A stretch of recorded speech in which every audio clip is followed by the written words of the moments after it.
The universe operates on a flawless, unbending law of echo. What you put out into the world always finds its way back to your doorstep. Cruelty may taste sweet to a small mind in the moment of power, but it always carries a price tag that your future self cannot afford to pay. In a thriving coastal city flanked by steep cliffs, a wealthy and arrogant shipping magnate named Garrick lived by a ruthless philosophy. He believed that kindness was a fatal weakness and that the only way to maintain power was through absolute domination and cruelty. He underpaid his dock workers, mocked the poor, and treated everyone beneath his economic status with utter contempt. And one stormy winter evening, as Garrick was walking toward his carriage, he encountered a young, shivering street urchin named Leo huddled near his warehouse doors. Leo was cold, hungry, and desperately holding an empty tin cup. Instead of ignoring the boy or offering a single coin from his overflowing pockets, Garrick deliberately kicked the tin cup into the icy mud, laughed at the boy's misery, and told him that trash belonged in the gutter. He drove away in his warm carriage, feeling superior, completely blind to the burning look of quiet resilience in the young boy's eyes. 20 years passed. The wheel of fortune turned as it always does.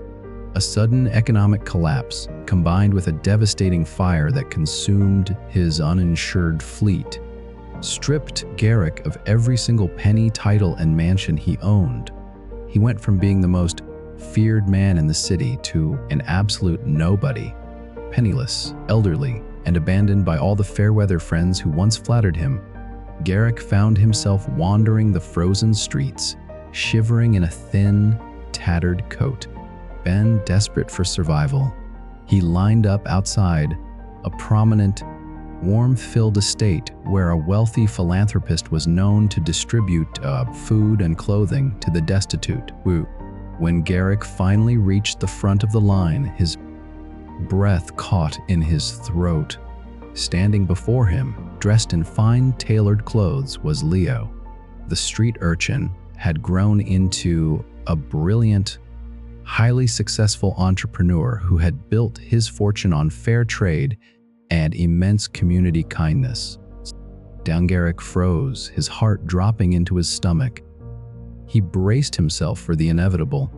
He expected Leo to recognize him, mock his ruin, kick him off the property, or seek vengeance for the cruelty of that icy night 2 decades ago.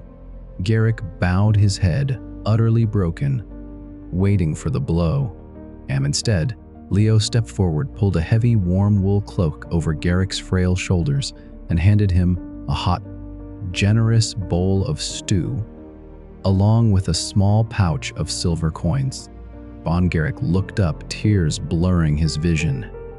You remember me," he whispered hoarsely. "Why are you helping me after how I treated you?" Leo looked at him with calm, profound dignity. "Cruelty is a debt that bankrupts the soul, Garrick," Leo replied softly. "I remember the night you kicked my cup, but I chose to build a palace out of the bricks of kindness, while you built a prison out of your arrogance. I am not helping you because of who you are. I am helping you because of who I am." Garrick collapsed into the snow, weeping bitterly.